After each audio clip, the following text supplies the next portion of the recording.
and this session is now being recorded. I'm delighted to be able to welcome Amanda Miles and Thomas Schmidt. They are our speakers for today. And now normally what I do is I click on this button here and the slides appear.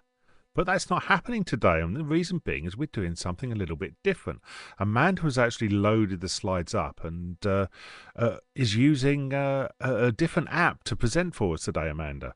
The great thing is if you want to, you can follow the slides along by yourself as well. So I've pasted a link into the chat, and if you click that link, that will open the slides up for you as well. So if you would like to follow along, you are more than welcome to follow from the slide deck that we have here, or you can access the slide deck from the link that I've just pasted in there. But Amanda, over to you. Thank you. Thanks so much, Andrew, for that great introduction. And thank you, everyone, for joining us today. So I'm Amanda Miles. I'm from a company called IMC Learning. If you don't know us, we're a global learning technologies company. We're headquartered in Germany. I'm dialing in from our London office today, very grey and cold as well. And I'm really happy. We have some great technologies. We have learning management systems. And the product I work on is a content creation tool called IMC Express. And the slides that you're viewing today is actually a piece of learning content delivered in IMC Express via a website link. So as Andrew said, you can click along, but I'm going to drive the slides. But what's most important is not the slides, is listening to our great guests. And we deal with some amazing companies in our 25-year history. So I'm really proud to introduce Thomas Schmidt from Mercedes-Benz to tell you about an amazing project that he's been working on, which has really transformed their global training. So I will jump through now. So here's Thomas, here's me, and I'll let Thomas introduce himself now. Thank you, Thomas. Thank you, Amanda. So it's a pleasure for me. Well, hi everybody again. So it's a pleasure for me to join that webinar. So I'm from Mercedes-Benz, Thomas Schmidt. I'm working within the training department now for more than 25 years. So half of my whole life I spent on adult training, and so I studied economics. So different way, but I started in the early 90s already to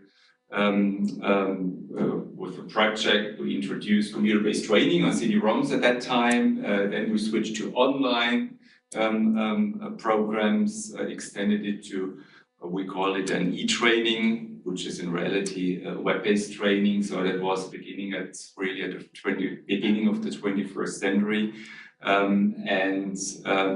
Then we introduced also the first learning management system, and I was always on the front of technology, so introducing those systems and new ways of learning. So that was my job in the past. So my actual job is I'm a project manager in our team called Learning Solutions. So we care about all the learner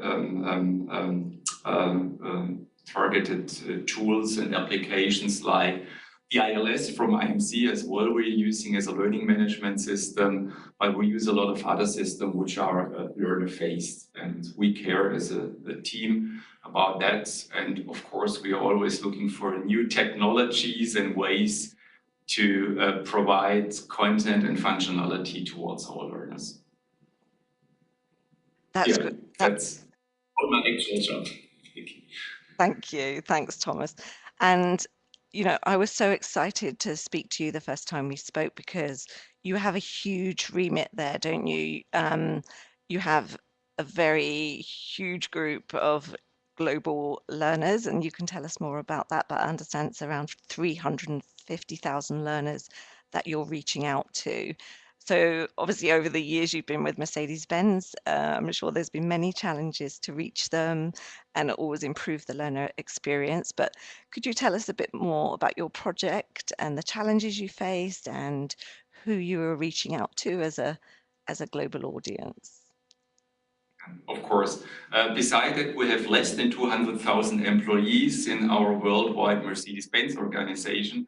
We have more than 300,000, nearly 350,000 learners in the dealerships, which are mostly independent, but they have a contract, of course, with the company. And we are responsible as Global Training for providing not only the system itself, the learning management system and connected applications, but also a part or a big part of the content. Normally we deliver the contents to our local organizations within the markets, and they provide it in courses or through other ways to their learners in the markets, because the market itself is responsible for the markets inside the learners. Of course, there are hubs worldwide, so that not every market, depending from the size, has an own training organization.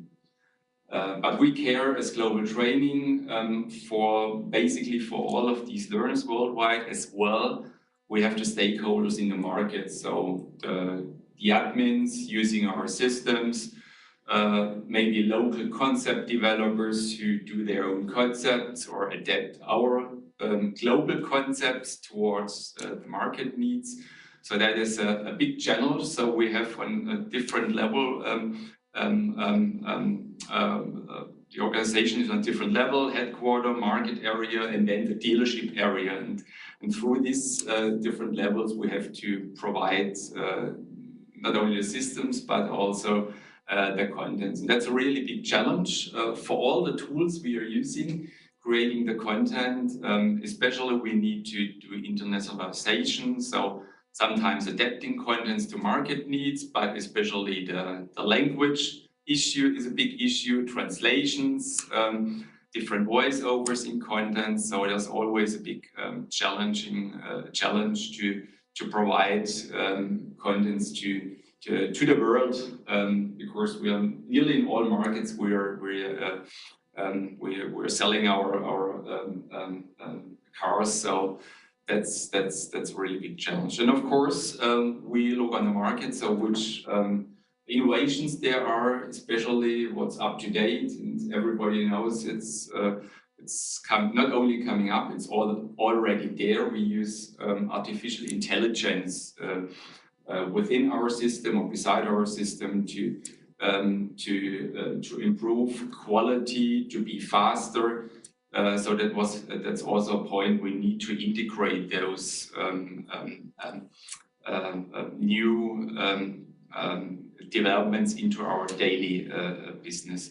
And of course, dealing with a lot of contents means we need also a kind of a content management system. So the LMS, of course, includes also a content management system, but especially we need systems in parallel where we also are able to manage and also to produce the contents. That's also an important thing. Yes, so there's huge complexities there in your global organization. And I think when we spoke, you were talking about particularly the challenge of delivering content fast, as you mentioned as well. Delivering it in the right way to such a wide audience and making the experience good. And I really love the fact of this project that you were really focused on non-directed learning. So I think you had the mandatory trainings and the very set stuff, but you were looking for a very innovative way to allow much more non-directed learning, which I know can be quite scary for people. And I think Andrew maybe had a question to ask the audience about how they feel about non-directed learning before you tell us how you handled it, Thomas. Thank you very much. So I've opened a poll up, which is how much of your learning is self-directed. So we're asking about organizations here. So how much of your learning can people pick and choose? And we've broken this down to more than 80%, more than 50%, less than 50, less than 25, or there's a fifth option, which is none at all. If it's entirely mandated, entirely compliance. Really interesting. As soon as I opened the poll there, we got some immediate responses. I thought, oh my goodness, what's going to happen here? I thought the poll was going to go a different way. And we get some responses Okay, we'll leave this open for a few more seconds. Please do tell us how much of your learning is self-directed. Oh, it's balancing out a bit now. This is better. I was really surprised for a moment there. What are your thoughts, Amanda, Thomas? Amanda, I'll come to you first. What are your thoughts on some of the numbers coming through? I'm actually surprised that more than 80% of learning is self-directed, actually.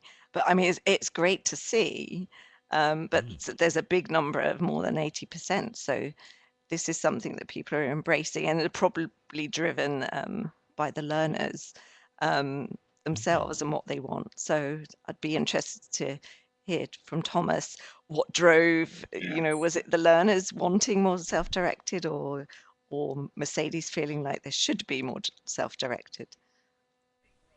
I think it's also, for me, it's amazing results. So if I look 10 years back, I would say most would have clicked on none at all, or less than 25%. Actually, we did self-directed learning also by introducing the computer-based training in the past, because we offer them as an additional basic learning programs, and it was able to, in the dealerships, that they can use whenever they want. But from the system perspective, 10 years ago, we started to recognize that mandatory training is not all. So 10 years ago, most of the training was done within courses. Most of them were either mandatory or necessary to reach a specific job profile. And therefore, we decided, we have to dive into the self-directed world. At that time, we had an old LMS system, and we decided to integrate a new, very brand new, high-end, modern front-end solution to our learners. We called it at that time Global Training mobile app.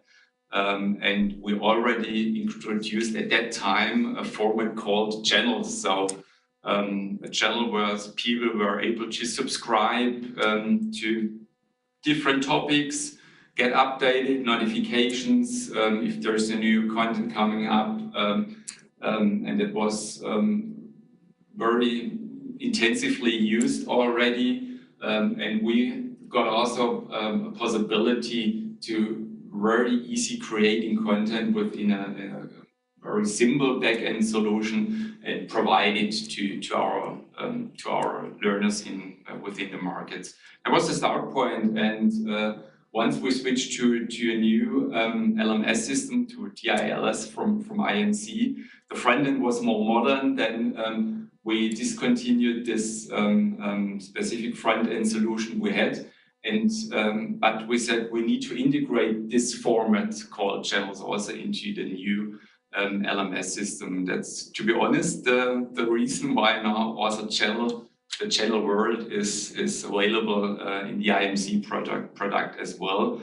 And we use it now very extensively to provide contents towards our learners. Of course, we still have the mandatory trainings, core contents in the course world. That's still existing, but the non-directed learning part is growing and growing. We're not more than 80%. I say we're a little bit around 50% right now. Yes, and then That's really. Sorry, Amanda. I was just going to say I'm going to shift the slides around. I think there's two really interesting points here. Number one, Louise has picked out, which is about the culture of the organisation, which I think is absolutely spot on. The culture that you're working in is really important, which is one thing. I also think post-pandemic we've seen a big shift to this as well, because what happened was when pandemic hit and everybody was locked down, what we did is we started finding stuff out for ourselves, and that changed the nature of how learning sat. And it does feel like we're in a place now where it's accepted that people will go and look for things for themselves rather than it be delivered to them. So I think that I think it's brilliant that we've got, over 50-60% of people say more than 50% is self-directed. I think that might be a reflection from the pandemic, which I think probably had an impact. Closing the poll down now. There we go. Let's go back to the normal layout. There we go. Cool. Yeah, and we can see on the screen, and this is an example of the channels front end that you mentioned, Thomas. And I know you created a new app, and as Andrew said, I think obviously following the pandemic, online learning was very much accelerated. So we're showing the channels front end here for the user, and I really love the fact that it kind of reminded me of my Netflix subscription, or being able to choose what I wanted to do. So was it super well received by the learners? Did you immediately see that the channels worked, and what were the next steps to populate that? Yeah, it really works. So at the beginning, we introduced channels in a way because we provide contents for our markets and they provide it towards the learners. At the beginning, we did it in the way that we provided the contents, and then we started, depending from the market needs, a very long-term translation process and whatever. Before the markets are able to launch their own channels. And now we change the strategy a little bit like that. Why not providing global content? So directly from the headquarters with the agreement of the markets towards their learners. So and therefore we needed also tools to create those contents in different languages very easily, and also in all of the languages in the best quality as possible. And therefore we can always check how many clicks we have into the channel content. So we have, for example, in the global channel right now, which is a pilot project, to be honest, we have around about 30,000 subscribers all over the world.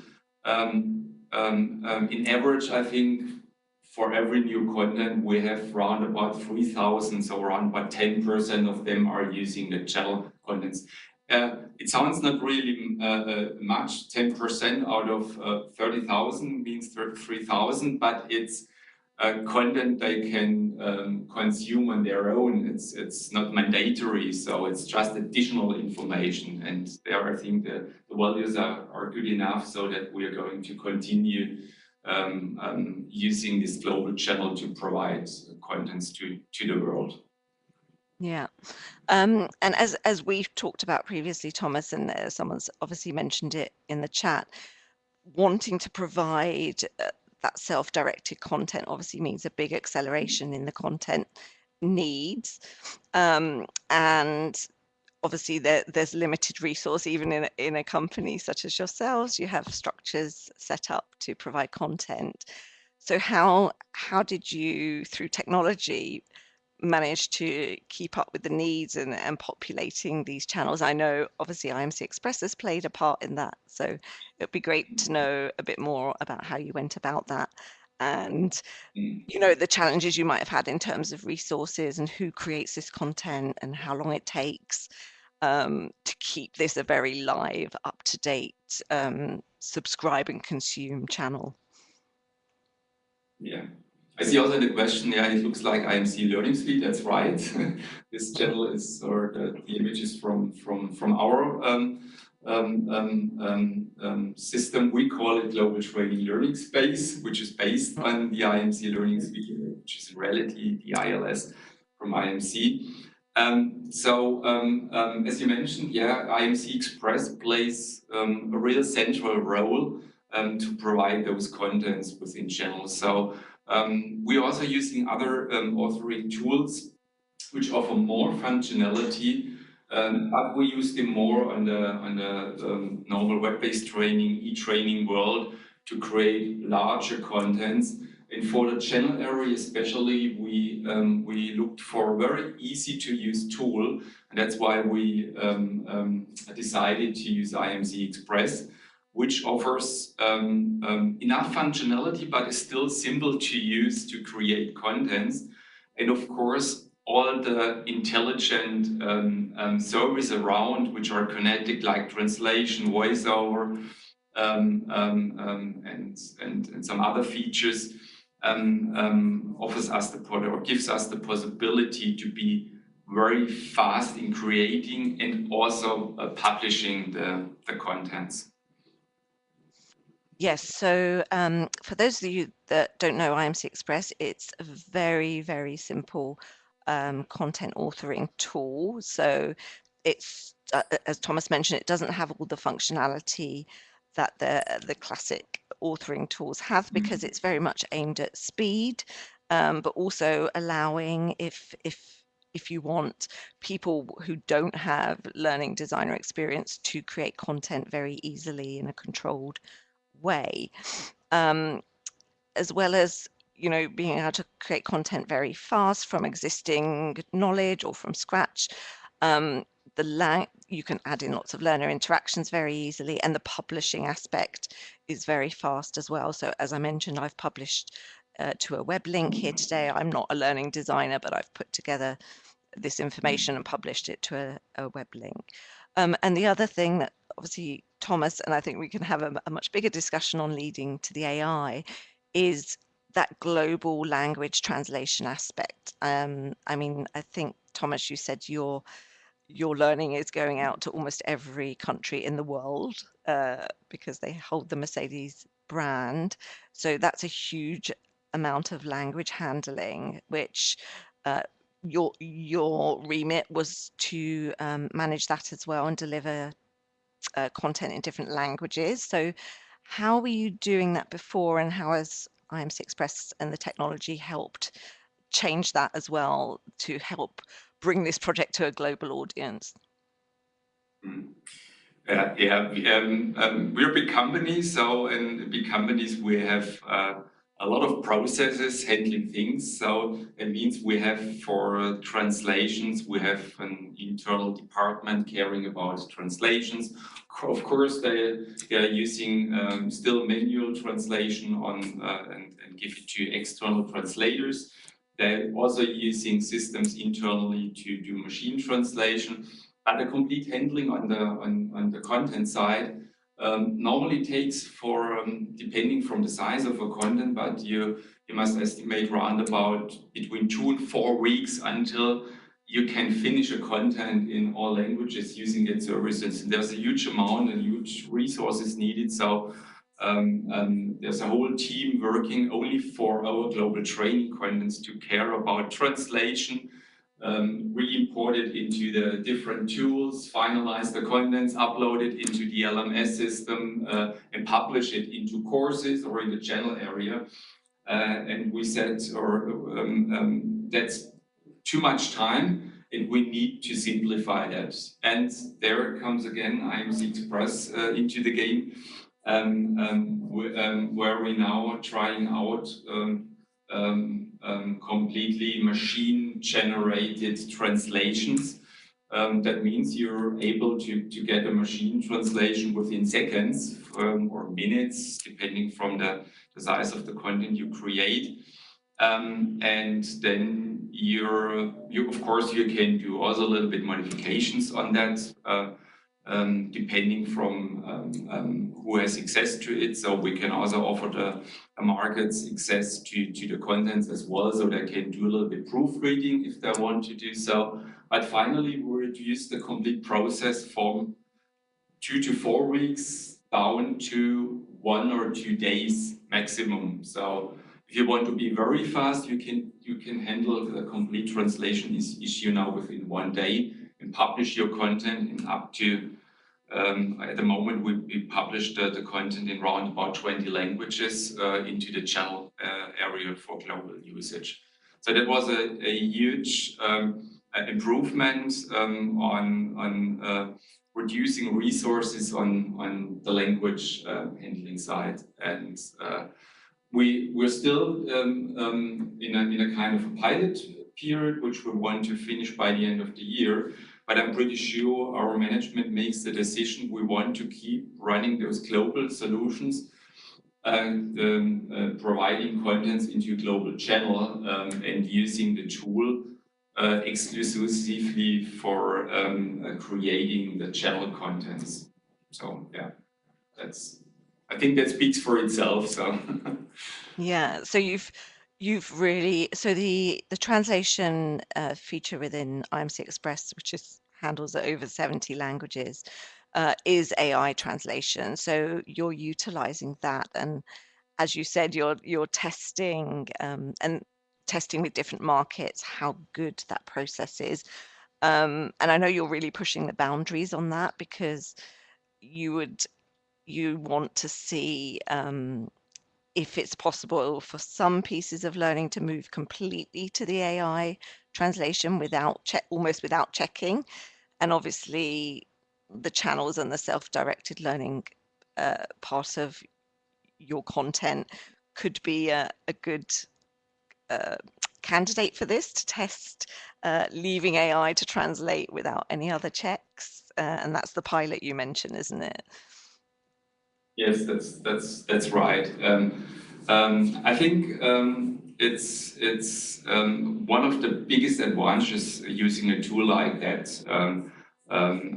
Doing work, kind of it's not a completely end-to-end process right now, but it helps you using all the AI features. So of course, machine translation is AI based.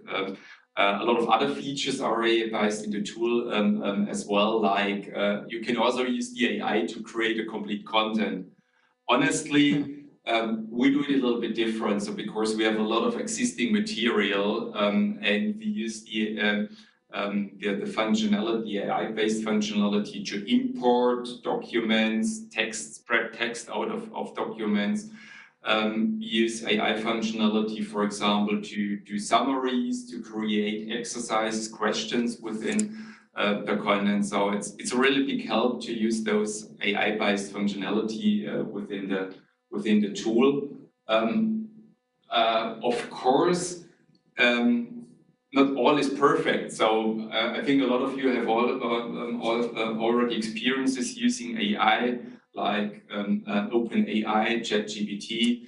So not every result is good enough. So you still need your brain to make the content as best as possible.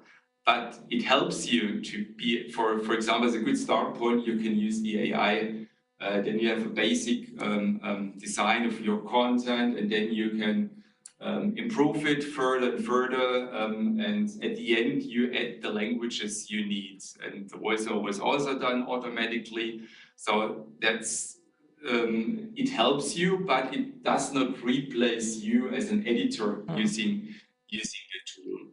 So that's really, and that's what we're focusing at the moment, and we want to train in parallel also our concept developers, our editors, to use those tools even more. Because in the past we have seen that they're were not so familiar using AI-based tools creating contents. They did it in a more classical way, creating learning targets and then write it down on a Word document or whatever. Now it's much easier to go into the tool and produce the content itself directly there, instead of needing too much work ahead. Yes, and you've touched on some of the things there. So I mean, there's a lot of AI in the tool, which you can use as little or as much as you want. And somebody's asked about, learner interactions. And yes, they can be added questions and key points, Thomas flip cards. We've chosen kind of the most popular, most simple interactions that can be automatically added with AI. And also, as Thomas touched on, the design and layouting is done completely automatically for you, which takes away all that design thinking time. And then obviously you can edit it and enhance it depending on the amount of time you have and your skill level. But if you've got someone who doesn't have the time or the skill level, it can already put together something that's pretty good. I'm trying to think, and you've mentioned video voiceovers as well. So as well as the language handling, it can also add subtitles to videos. The nice function is, you might have seen from the slides I've shared, there is an immediate text to audio function that happens automatically. And when you add the translations, All translations are in one document, so the learner chooses at the front screen which language they want to learn in. That's all done automatically. And you can also add audio to visual content and translate that. So there is a lot of functionality in there. And as Thomas mentioned, you can also use the AI prompts in there to create things from scratch. But I think all of us are in quite an early stage with AI. The tool isn't. The tool has had AI in it for the more than 3 years it's been around. But yes, so you can play around with prompting in the tool and let it do as much or as little as you want it to do. And I know that's a big discussion and things you're looking at for the future, Thomas, isn't it? For how you can utilize that AI power and technologies such as this to fulfill your future goals in L&D. So maybe you could tell us a bit more, and have we missed anything that on this project that we should have covered so far? I think we haven't missed something, so but just to what are your future plans? As mentioned before, it's not only a dream. My target is to have a kind of an end-to-end solution. So we're close to that solution. That means, especially for the channel area, we want to have a start point at the back end of our LMS system, the ILS from IMC, that the editors can jump from there directly to the IMC Express tool, create the content there, finalize it, add languages, share it with the colleagues. Once they are finished and the content can be released, they can just publish it by one click back into the LMS system again, and there into, for example, into a channel. But of course, it can be used also in the course world, so it's not exclusively used for the channel area. So we are also able to provide contents for courses if necessary. But the main target at the moment is an end-to-end solution to publish the contents directly back from the IMC Express into our LMS system. And maybe we've also raised the demand for the IMC ILS that maybe we can directly publish it not only as a media object, but directly from IMC Express into a specific channel.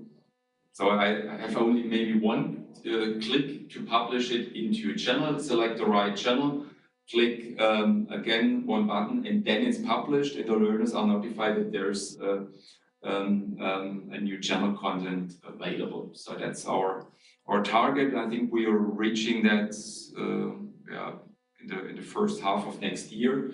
And then we have a complete end-to-end process, which saves a lot of resources, not only on the translation part, but also on the whole process is optimized, and we are really fast on providing and publishing the contents towards our global learners.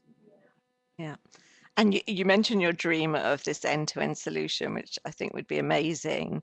And what about the scale of this dream? How far can you see this going? How many people would you love to see in the future creating this kind of content, using tools and being able to publish it to the channels and making it a really dynamic learner experience? So we have in our pilot period right now, we have from Global Training, and we have involved some pilot markets. We have around about 20 to 30 editors using the tool. And when we are going to do the global rollout, also in the first half of next year, from our global training organizations, we have a target group of around about, I estimate, 500 editors using then the tool. Basically can use it if then we are really reach the 500, maybe not at the beginning. But the markets call for a tool like that because foreign tools that need licenses, more training, and they call us for they ask for a simple tool, and that's why I'm convinced that we will have very shortly more than 100 editors using the tool, creating content, small content nuggets, and publishing it into the LMS system. Especially the channel area, but I expect also markets who are going to create small learning nuggets for the course area. I mean, it's an amazing project, and obviously your future vision on a huge scale is brilliant, and hopefully will give lots of inspiration. I can see there's been so many questions. I even have a question of how did you even identify what the right tool was? I mean, obviously, you knew your goals very well, and was it a long process to identify what to use, or has it been an organic process as technology's developed over the last years and years? Both. So there are the market needs that call us for we need easy solutions and not complex solutions and big processes.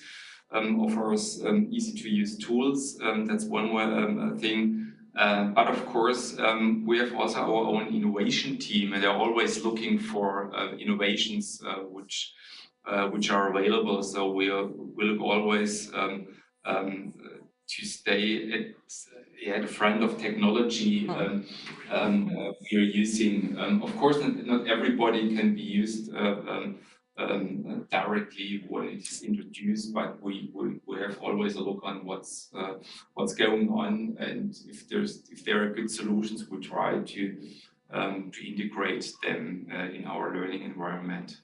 So Thank you. both is right. Cool. Well, Andrew, I think that's the main topics covered from Thomas's story and perspective, but I've seen there's been so many questions.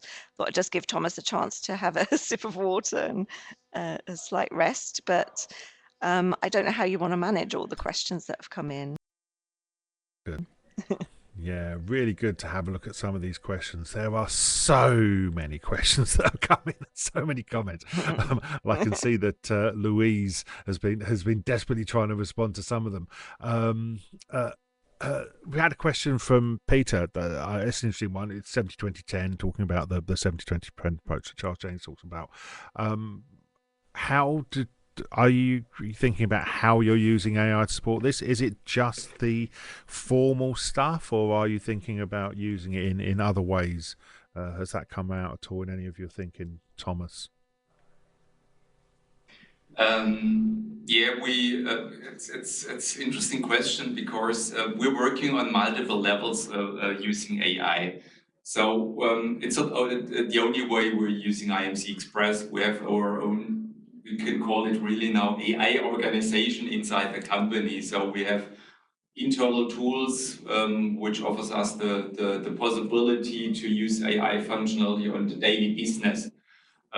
We use AI functionality in the training department. So we started projects like that the concept itself can be created using AI, not the final contents, but also on a concept level. So we have different levels using AI right now. So it's everywhere, and but depending from every person is using it a little bit different. So we see also that there are people not aware using AI functionality. So that's why we are going to give them more advice and tell them you're not losing your job. Use the AI functionality to make your job even better, not only faster but better. Yeah, you can use AI even to create a mail you want to provide to your local or to your international training organizations, and then modify it. So you can be much faster when you use it, especially also in the training department when you're a concept developer. So that's why we are handling AI at the moment. environment. Great stuff. There was a question from Lana Martin. What about late modifications or updates to the content after the fact? Is it easy to update the content, or do you have to go through a long quality control process? Is it straightforward to update as needed? I mean, I'm happy to speak from the tool perspective. Any content created in IMC Express, you just have one version. If you want to update it, you can copy that version, or you can, even if you've published it on a web link, if I update that content, I can update the web link and it's instantly updated. So if I added something to these slides right now, I could hit update and the content links would be updated. So that's the functionality within it. Thomas, you might have a different way in real life of updating and keeping things up to date. We're a big company, so we are going to establish a process again for that. Of course, you can modify each content again, and then it's changed. You can not go back on within IMC Express to a former version. But we look on that in together with the LMS system, the ILS from IMC. So when we have the functionality to publish directly into ILS, a version is generated on ILS side, and if you need to update the same content, you can go back to IMC Express, modify it, publish it again, and you get a new version within ILS, and then maybe you can also switch the functionality on that the new version is always updated in the channel area, for example, and then the learners get an update notification that the content blah blah blah is updated. So we establish a process there, and of course what you mentioned will be also done if there's the need that markets have not only to get their own language version, but they have the need to modify the content itself. We do a copy, and then the market editor gets access to the copy, and then it's his content, and he can modify everything what he wants, and then publish it again into the LMS system. And of course, having all the language variants within one piece of content also helps with version control. So if you're updating the English, you don't then have to update the other 30 languages. The translation is automatically updated as well. What's really interesting is that there's a number of questions that come in about the translation. I would suggest if people got specific technical conversation or technical queries to come back to you, Amanda. I think because we could get stuck in a hole talking about translation. It's one of the topics that comes up every time we're talking about. I absolutely understand. I saw a question.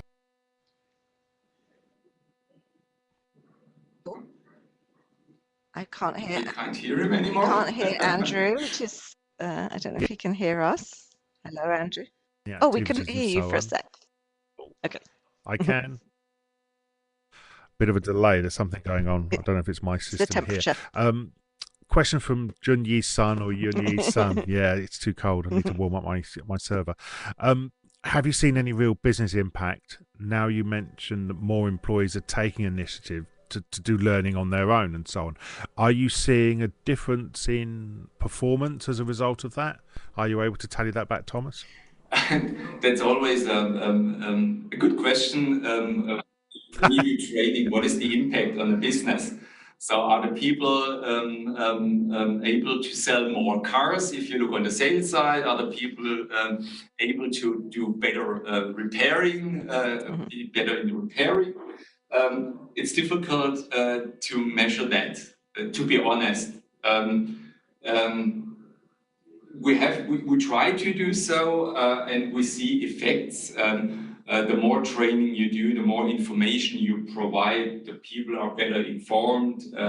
Maybe there's we have rates like fixed first visit, for example. So a customer should be happy once when his car gets a repair, and then it should be repaired at the first time, and he should not revisit the dealer again because maybe there was something not done correctly. We have values like that, but it's very difficult to measure it in comparison. What is the effect of training doing so? But we see the effect, the better, the more information you can provide and the better information you can provide towards your learners, non-directed or directed of areas, it has an effect on the business, on the dealer side. Awesome, fabulous. There was another question. Where's it gone? I found it, and it's disappeared. While you're looking, I know that I see a... Oh, I'm sorry. Yeah. Oh, no, I saw there was a question on the quality of the translated content, validating it with native speakers, which, yes, you're absolutely able to do that. You're able to share the content, get team members to collaborate in the tool to check it. And I think that's your pilot, Thomas, that you're working on, is evaluating that. Yeah, I can tell you, of course, it's not perfect, the machine translation right now. It's depending from which languages you select. So common languages like English, French, Italian, also German, the translation is really good. If you use Serbia language or whatever, there will be improvements in future, of course, but it's a less used languages. The machine translation is not completely perfect, but it's in most cases it's understandable for the people. And it's the same with the artificial voice. Of course, you have also different possibilities to use which voiceover to use, female, male, and different versions. So you can figure out which will be the best. Depending from which kind of content you have, you can do dialogues. So yeah, it's a perfect, but in most cases it's more than understandable. So it's really good. And we did a survey, and we got nearly 1,000 responses from the world, and the people rated the language quality of our pilot contents. It was rated 4.3 out of between 1 and 5 was the scale. So sounds good. That's, for me, it's means that more than 80% of the translation and voiceover is very good. Amazing.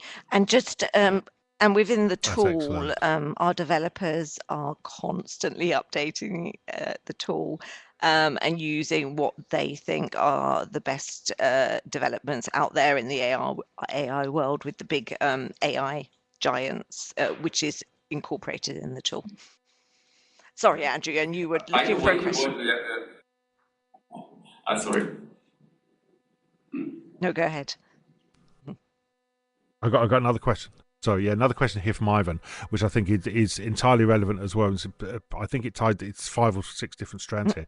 It says, how do you determine the approach is successful? Oh no, where's it gone? Oh, that wasn't the question I was looking for. Where's it gone? Ivan asked anyone. That's it. The rationale for creating content, and how do you take into account understanding learning needs and so on. I'd like to change that question slightly. How do you know to use this tool, and what are you deciding on to use this tool for next? Because I think that's the conversation. It's the how you justifying the use case of this tool as opposed to something else that you probably already have. What's your process around that, Thomas? Does that mean how did we make the decision using the tool, or to get that question? Or how you decide what you're going to do next with it? Yeah. How do you decide what you're going to do next with this tool? Because obviously it's been successful in these pilots. So we're deciding and planning what to do next. Okay, good, I understand. So the pilot runs until December, so we have a final call and workshop with all involved pilot markets. And depending from the feedback, we make a suggestion for our management to continue the global channel solution. But I'm pretty sure, according to the feedback we got through our surveys, the markets will be happy to get global contents as well as using the tool for their local contents within the markets. So the decision will be made in December, but I'm pretty sure we get a thumb up. And we're already preparing the global rollout of the tool and all the processes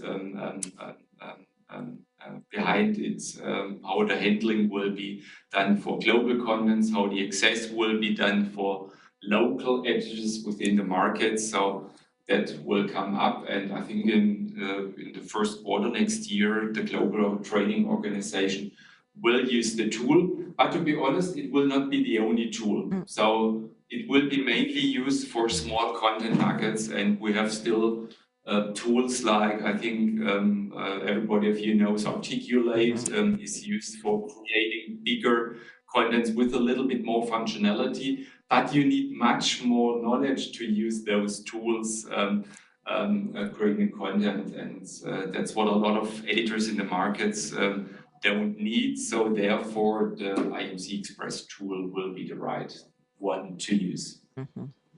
Yes, absolutely. It's not a replacement. It's not really, it's not replacing anything. As you say, it's giving that choice, allowing you to have that choice of a faster, quicker turnaround, and that more people can become editors with.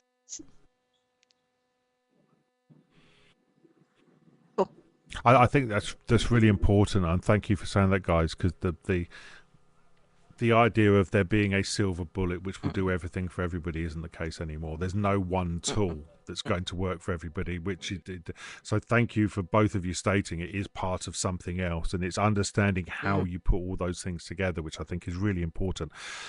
I do lots of these things, and I hear lots of people saying, this is the tool you need, this is the tool you need. Well, actually, it's this bit of this tool for this and this bit of this tool for that, and it's understanding how they work together is what the L&D profession needs to take forward. There was one more question in there.